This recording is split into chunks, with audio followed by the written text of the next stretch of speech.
এই এপ্রিল মাসটা আমাদের দুজনের কাছে খুবই স্পেশাল একটা মান্থ। সেটার ভিডিও খুব শিগগিরই আসছে। নেক্সট ভিডিওসে তোমরা সবাই সব কিছু দেখতে পাবে। আমি সব কিছুই শেয়ার করবো তোমাদের সাথে।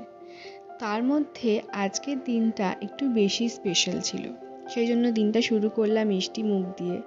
ইকো পার্কের পাশে যে মিষ্টি হাবটা ছিল সেখানে চলে এসেছিলাম। মিষ্টি খাওয়ার পর চলে এলাম ইকো পার্কে একটু ঘোরাঘুরি করার জন্য। কিন্তু গিয়ে দেখি আজকে এত ভিড়, আমাদের জানা ছিল না যে ঈদেতে ইকো পার্কে এতটা ভিড় হয়। তো কি করব, সেখানে একটু সময় কাটিয়ে চলে আসলাম লাপিনোজে। লাপিনোজে না প্রথমবার এলাম পিৎজাটা ট্রাই করার জন্য, আগে কোনোদিনও আসিনি। তো তোমাদের জন্য একটা রিভিউ ভিডিও আমি তৈরি করে রেখেছি, খুব শিগগিরই সেটা শেয়ার করব।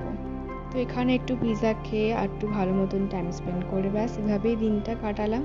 বাড়ি চলে আসলাম। টাটা, দেখা হচ্ছে পরের ভিডিওতে।